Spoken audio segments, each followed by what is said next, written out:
Antes de mais, boa noite a todos. Trago aqui um novo podcast, ou digamos, o segundo podcast do Quarteira no Tempo. Uma vez mais dedicado, e como sempre, à história de Quarteira. E desta vez, dedicado a Quarteira nos meados do século XIX e princípios do século XX. Do alto do povo de Quarteira, em torno de uma pequena igreja, mirando o distante oceano, um aglomerado de pobres cabanas e algumas casas em paredes de alvenaria com telhados de junco. Ondas arribas cedem, a praia a perder de vista. E outras tantas humildes e pobres cabanas. António Lopes da Costa, Almeida, no seu roteiro geral dos mares, costas, ilhas e baixos reconhecidos no globo, datado de 1835, afirma o seguinte sobre Quarteira. A povoação deste nome fica sobre uma eminência, em alguma distância para o interior. Cenário semelhante a tantas outras povoações de pescadores no Algarve litoral dos princípios do século XIX. Era assim apresentado o idílico quadro de uma povoação subordinada à administração territorial da freguesia de São Clemente, parte integrante do concelho de Lolé. Em 1835, Quarteira compreendia cerca de 152 habitantes, com idades acima dos 7 anos e 73 habitações. Na coreografia ou memória económica, estatística e topográfica do Reino do Algarve, da autoria de João Batista da Silva Lopes, de 1841, lê-se o seguinte.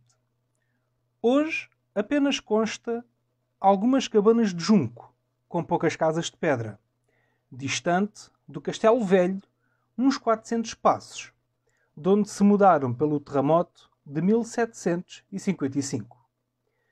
Na obra contemporânea, Quarteira, o topónimo e a povoação, que por acaso é da minha autoria, e que se dedica do século XIII até ao século XIX, identificamos uma estrutura denominada Castelo Velho, como sendo a Torre de Quarteira, corroborando de forma mais meticulosa a descrição de Batista Lopes.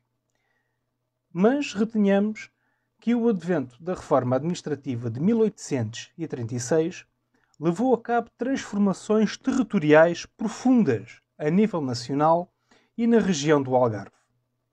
Leia-se então Batista Lopes, uma vez mais.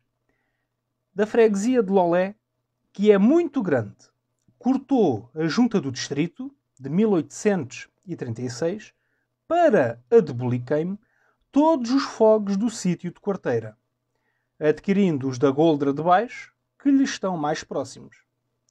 O decreto de 6 de novembro de 1836 operou a desanexação de Quarteira da freguesia de São Clemente, em favorecimento da integração na freguesia de Boliqueime, do mesmo concelho.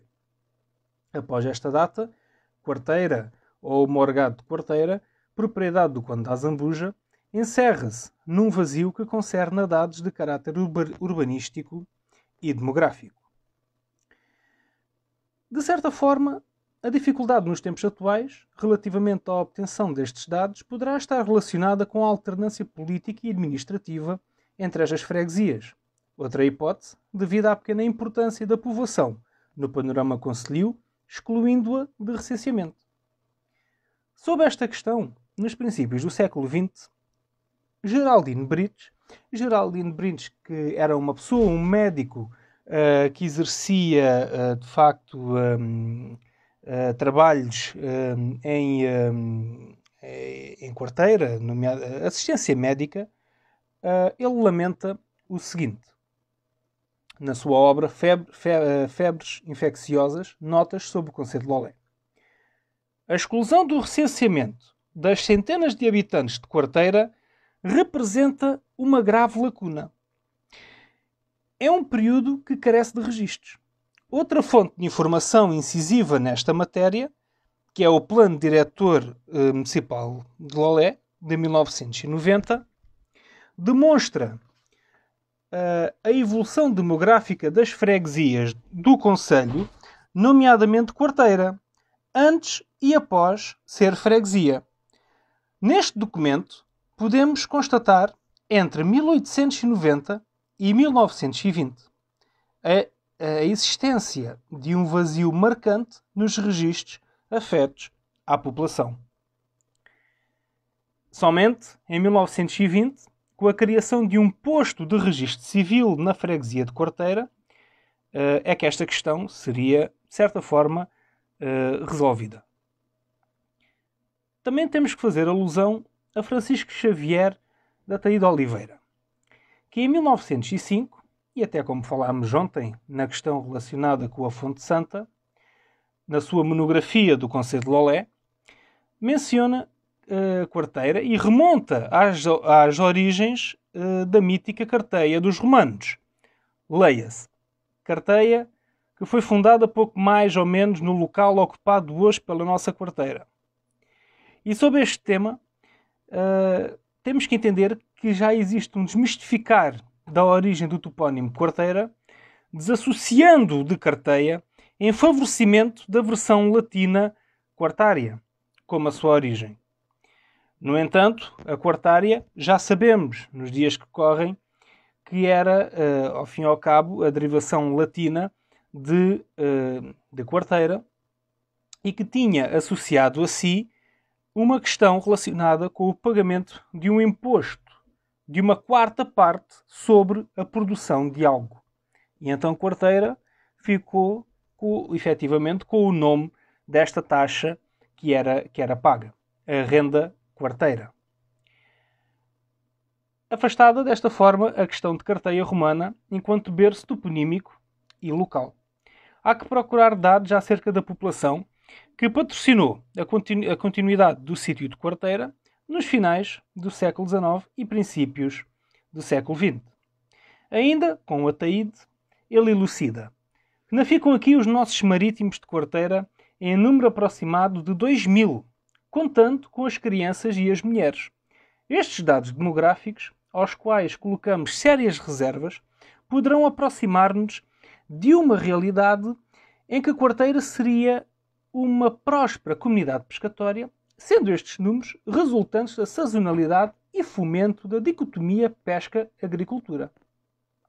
Em suma, ao longo do século XIX, a povoação de Quarteira assistiria a diversas transformações na administração do seu território e, numa primeira fase, pertencendo à freguesia de São Clemente. Após a reforma administrativa de 1836, integra a freguesia de Boliqueime. E já neste século denotamos um precoce urbanismo aliado a uma flutuante demografia e com o advento da Primeira República, que levaria diversos homens ilustres deste reino dos Algarves a interceder pelos melhores interesses da Praia de Quarteira. E realmente esta questão de intercederem por Quarteira seria manifesta no sentido em que chegamos à conclusão que Quarteira pertencia, em certa altura, a 3 freguesias. Pertencia à freguesia de São Clemente, à freguesia de São Sebastião e ainda pertencia à freguesia de Boliqueime, que causava aqui uma problemática territorial e administrativa que era pouco comum em qualquer outra zona do país. E então que levou a que diversas forças, nomeadamente do Algarve, inclusive até os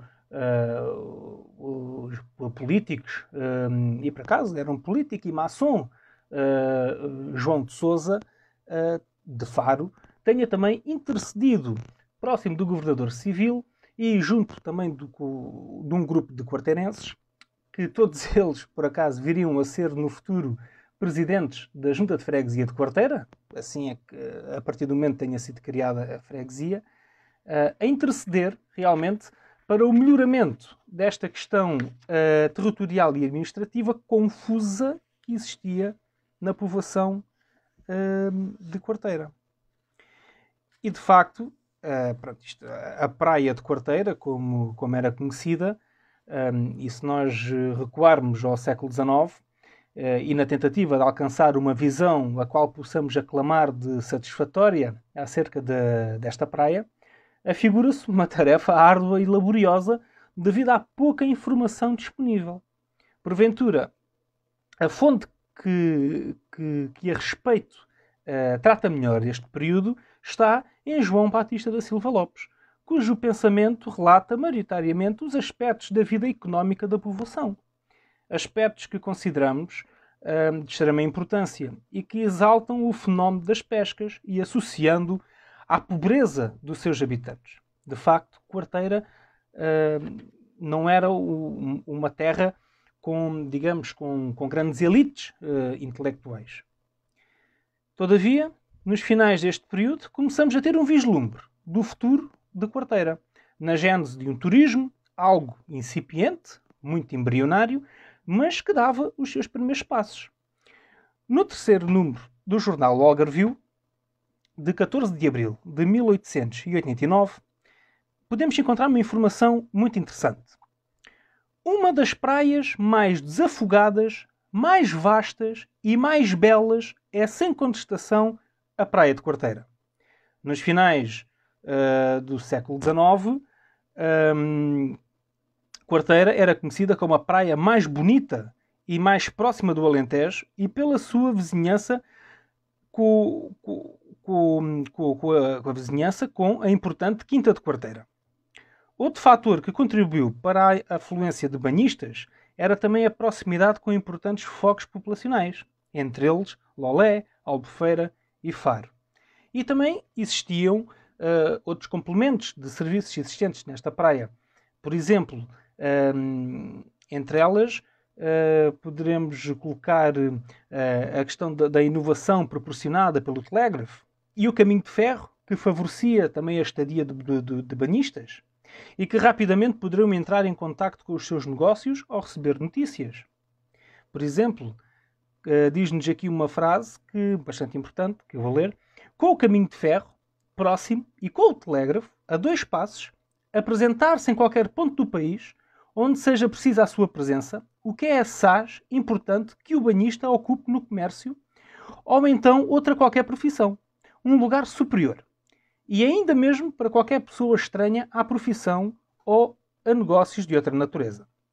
A necessidade de dotar a Praia de Quarteira de acessibilidades ferroviárias seria explanada anos antes, em 1879, por Gabriel de Saint-Victor, que de facto era uma pessoa dedicada aos estudos agrónomos francês, que veio visitar a Quinta de Quarteira de propósito pela sua grande riqueza e produtividade. E Gabriel de Saint-Victor, ao estilo de um estrangeiro que, não sendo vinculado às raízes da terra, consegue obter uma visão diferente do local e generalizada, dizendo-lhe que tudo pode ser feito em Quarteira, com uma condição, e esta é do interesse da província inteira. A rede de caminho de ferro cobrirá toda esta rica província e é preciso que ela a possa utilizar. Como é certo, a rede de caminho de ferro nunca passou diretamente por Quarteira, está no sítio onde ela permanece, e também teremos que dizer que Lolé também levou a cabo muitos esforços para que houvesse um desvio do caminho de ferro diretamente à Vila de Lolé, e pronto, e também foi uma situação que nunca conseguiu ser realizada. Meus amigos, termino por hoje. Já vos deixei aqui mais um podcast sobre a nossa história de Quarteira, do nosso Quarteira no Tempo. Assim que for oportuno, continuarei e falaremos um pouco mais sobre todos estes dados, sobre todas estas situações que já decorreram e que fazem parte da história da nossa terra e que realmente nos enchem a todos de orgulho e de grande curiosidade em saber realmente como é que nasceu a terra de Quarteira, quem foram os seus intervenientes, as pessoas que fizeram com que esta terra chegasse ao ponto em que se encontra hoje, e que realmente teremos que reter que no passado existe muito conhecimento que pode nos ajudar a perspectivar um melhor presente e a planear um futuro ainda mais brilhante. Agradeço a todos, desejo uma boa noite e um bom início de semana.